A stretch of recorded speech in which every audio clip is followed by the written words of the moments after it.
Tokoloba toujours dans empêchement.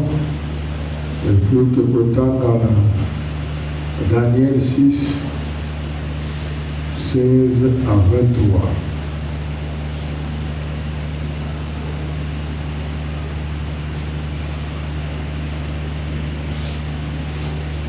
Daniel chapitre 6, verset 16 à 23.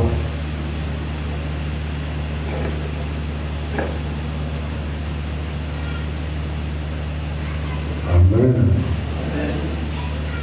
Il faut avoir ta Bible pour lire. Il ne faut pas être mais vite, non. Vous allez encore pas baptiser, ça n'a plus rien à faire pour la Ton truc où tu notes. Là, moi, il faut que je pour le commun.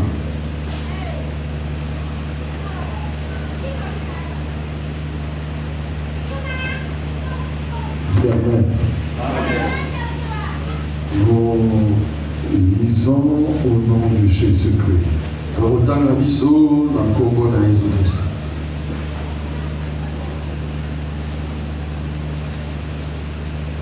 Alors le roi donna l'ordre qu'on amena Daniel et qu'on le jeta dans la fosse au lion. Mokondi apesi mitindo ete bakumba Daniel bongo babwaka ye kati na libulu ya bankosi. Le roi prit la parole et dit à Daniel, Mokondi atongoli bongo koloba na Daniel, puisse ton Dieu que tu sers avec persévérance te délivrer. Sika nzambe na yo osalelaka na molende nyonso akambola yo. Amen. Non, tu n'as pas dit Amen. Amen. Nous continuons un peu.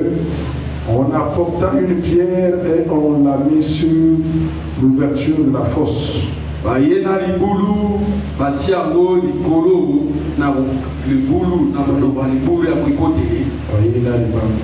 Bayena libanga pardon batina likolo ya libulu po akanga.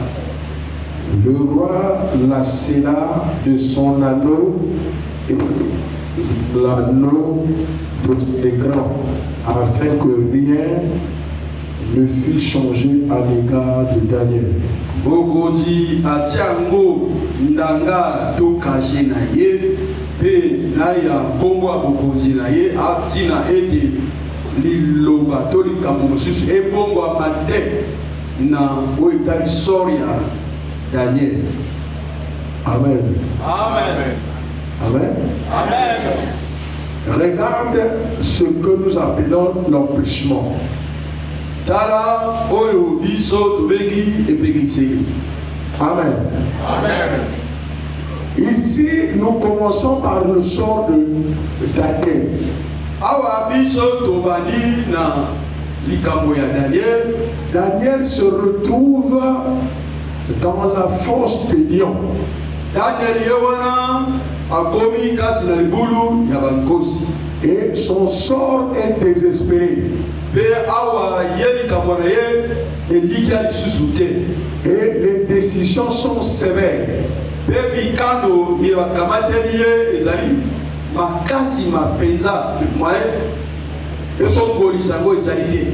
Jusqu'à ce que, en ce temps-là, ce n'était pas le cachet du roi, mais le roi avait un anneau qui représente cachet.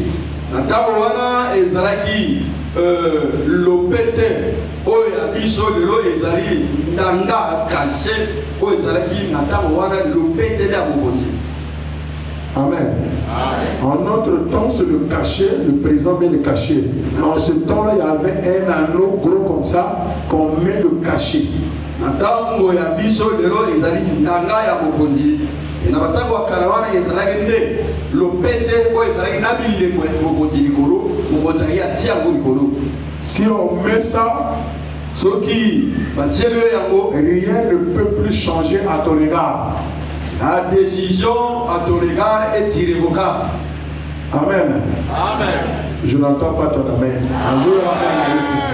Le problème de Daniel là, c'était le problème des hommes. ezalaki nde likambo ya bato dans la vie d'une personne. kasi na bomoi ya moto Les empêchements qui accompagnent une personne, bipekiseli bakaka oyo enandaka moto sur 100%, na likolo ya mokama 70% c'est la volonté des hommes. tuku sango ezali nde mikano to baposa ya mitema na bato. 30% c'est la sorcellerie. tuku misato toloba ekokutaka kondoki. La personne est plus méchante que la sorcellerie. moto komona moto nganga yo kobima moto boye azali motema mabe moto koleka kondoki. Comprenez-moi mes bien-aimés. Je vous dis la vérité, c'est comme en Afrique. Chez les blancs, on peut voir quelques blancs qui aiment les autres évoluer.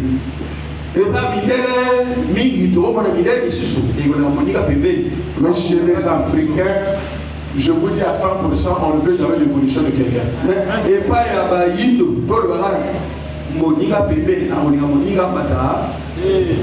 Amen. Nazoko saote même bandoka baninga na bana bana moninga so ba premier yayi ba premier té akomo lo ya moninga et il comme amen. C'est ça l'empêchement chez nous, c'est plus que les humains. Yangora bunkaka et pas biso ezali koleka baninga bato. Si aujourd'hui tu souffres pour le mariage, c'est parce que quand vous étiez en train de grandir, l'autre ou les autres ont vu que tu avais l'étoile pour avoir des grands, des hommes morts. Les autres, ils sont comme un mikakatano pour la bala. Ils arrivent à boléga na bino kokola. Baninga bazala au moins été yozali au bedaka mibadia malam. Et certains sont allés chez le féticheur pour que le mal arrive.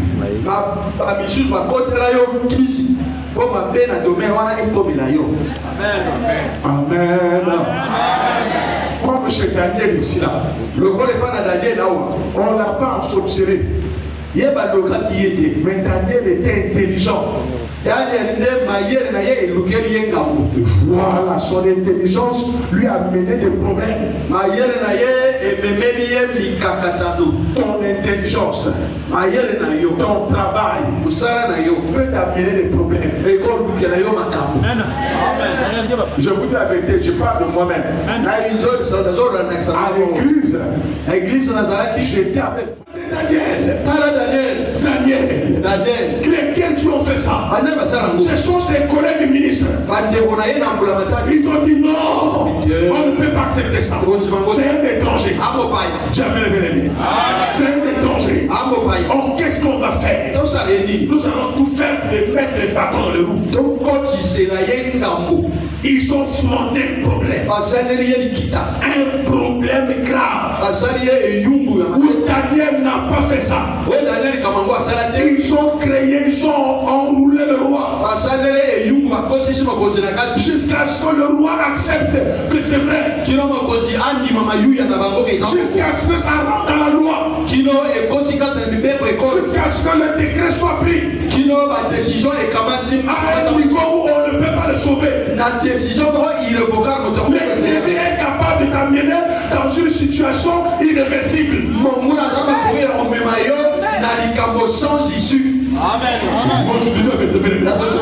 Il veut te créer une maladie où il n'y a pas de solution pour toi. Il dit il y a pas la mort. Je vous dis la vérité, bien aimé. Oh, mais tu n'as pas dit amen, non? J'ai encore amen là.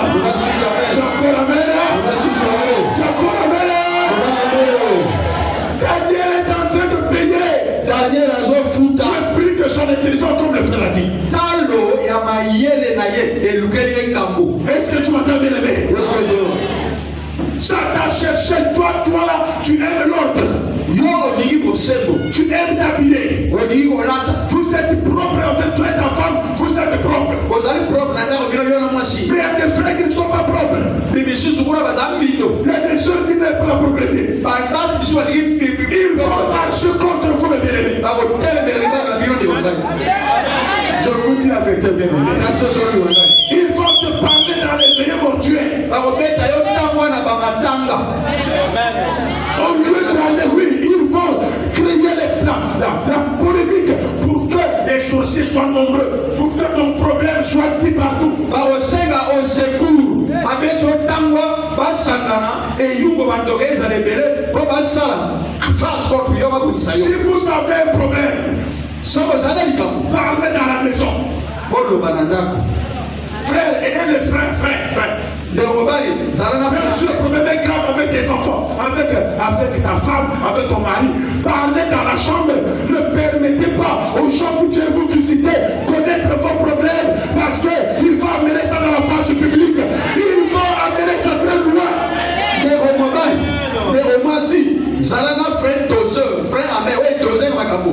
Et zone yo na mwasi na bana na ndako na biro kota na chambre soro na mwasi. Boso bo roba ngo libanda et hôtel sambo. Ba visiteur Moria, oya capter, a filmer, a zui image a cap, publier libanda et comme yo ngambo libanda ba bebisi makabo. Amen. Yo ça le connaît ndoki. Amba tu allume moi ça zandoki. Moi ça ya zandoki. Moi c'est ba tu photo moi si ba binu ko tanganga. Et puis ça do ba do bima. Mais pour faire ça yo obinisa. Et mais quand quelqu'un dort comme ça, il te lève. Mais c'est pas lui pourquoi je l'ai levé. Le sorcier est capable de prendre l'image et de faire le réveil. Ce qui n'est pas vrai. Il y a des gens qui ne sont pas sorciers. Ils contraignent le sorcier alors qu'ils ne le sont pas. Amen. Toi, tu n'as jamais entendu quelqu'un dire que le prophète est féticheur. Mais on dit ça pourquoi? Mais c'est pour t'étudier.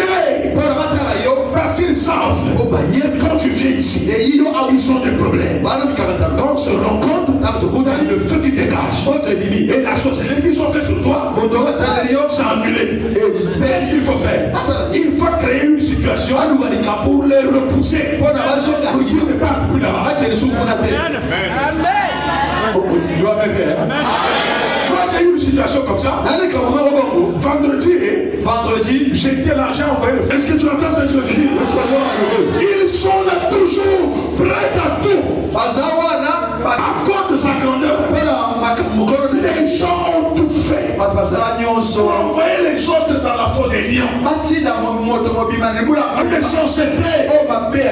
La méchanceté n'a pas commencé aujourd'hui. La méchanceté a commencé à longtemps. Ça c'est des milliards d'années. Des millions d'années que cela se passe. Cet esprit-là continue jusqu'aujourd'hui. Il y a de quelqu'un, quand il voit ta façon de vivre,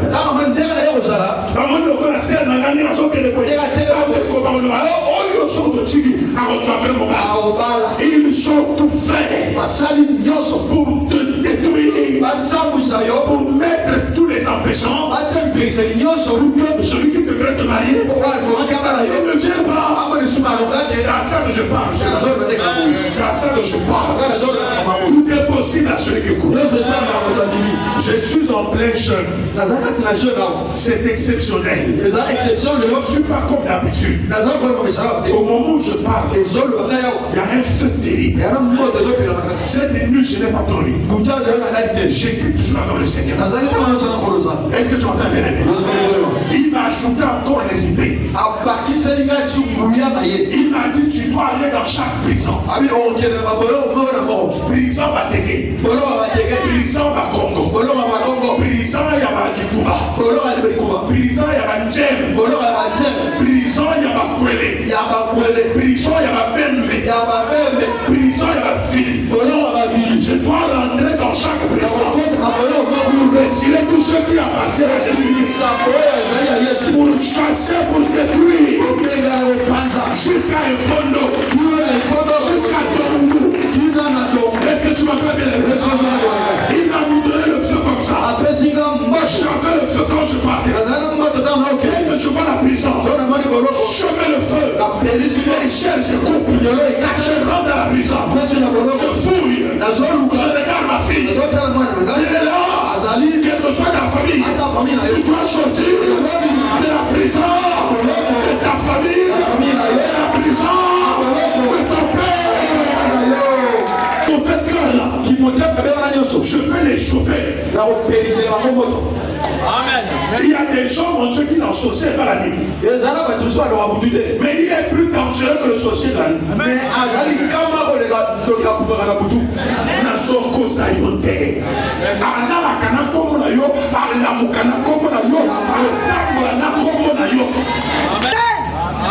Il y a des gens qui veulent te voir souffrir. Comme ça, il est content. Mais jamais, non, jamais. Jamais, non.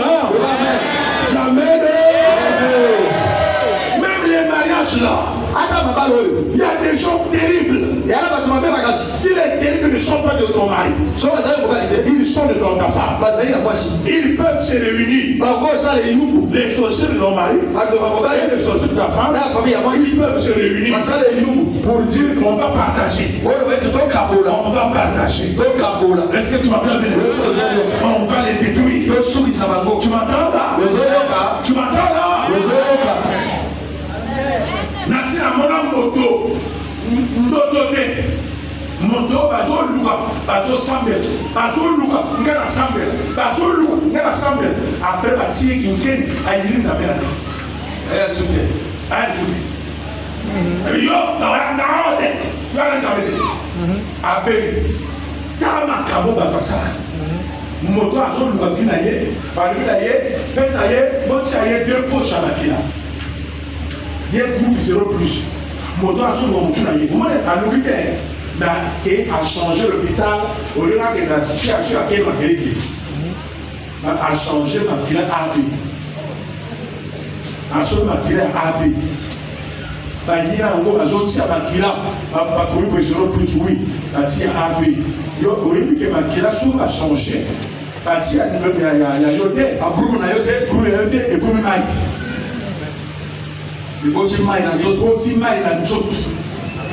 moto bakuru kolongola na ti ali kokufa na moto boye aki a changé na ba infirmier ba ndoki. Amen. C'est la vérité. Tala ndenge mo bazaka méchant ma belle. Avant que l'hôpital s'en là. Avant qu'on y ait l'homme s'en là. Parce que tu ne sais pas qui est qui. Vous croyez que les gens qui sont venus à la prière ici, tous c'est des chrétiens. Et ça n'a pas rien à faire pour la prophète. Donc ils sont allés dire Amen dans l'église sur la bâtonne. Amen. Il y a son guetté, la vite. Voilà, il est Alléluia. Et là, il y a parce qu'il est béni. Amen. Voilà, c'est mon aïe. Amen. Amen.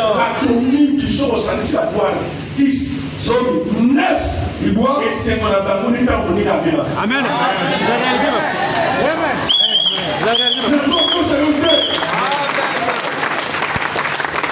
Pour la bango qui saccade les guitons. Ah, non, on en a trop. Parce que c'est un mariage. Pas dire un mariage, mais au moins de retard. Mais moi, je vais de la mariage, mais tiens, ma piège. Et comme. Voilà, il y a un matin, mais tout. Amen. Amen. Il y a des gens qui doivent savoir que Dieu existe. Roi n'a pas quitté, n'a commencé ça va déco. Roi n'a pas quitté, roi a regretté. Lui, oh, ma cosingaï. Oh, ma cosingaï. Donc, quand il y a encore venir de roi reste roi. Qu'est-ce qu'il va dire? Écoutez ce qu'il va dire. Même si je ne peux rien faire. Voilà pourquoi je suis fier de prêcher Dieu. Même si je ne peux rien faire. Mais ton Dieu, que tu sais, avec persévérance, n'a-t-il pas sauvé? Le Dieu que tu pries là, nous les jours je ne peux plus rien faire. Mais ton Dieu peut faire quelque chose. A-t-il sauvé? Daniel a dit roi, depuis longtemps, tu ne peux pas faire. Le Dieu d'Israël peut le faire. Mais tu n'as pas pu faire. Dieu le fera. C'est que les sorciers attendent à mort.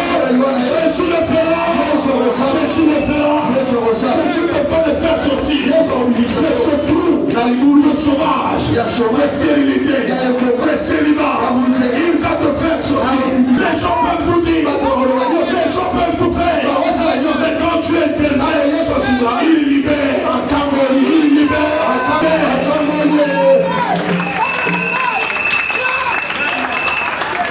Mais tous ceux qui ont dit que je ne sais pas voler leurs âmes. Mais moi j'ai Jésus-Christ. J'ai Jésus-Christ. Crois en toi-même, crois. Crois d'abord en toi-même. Même si tu ne vois rien, crois en quelque chose. Même si tu ne vois rien, crois en quelque chose. Jésus qui le fera.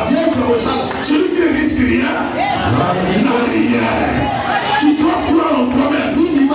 Jésus qui le fera. Daniel a dit, je suis là. Le Dieu des armées. Le roi des rois.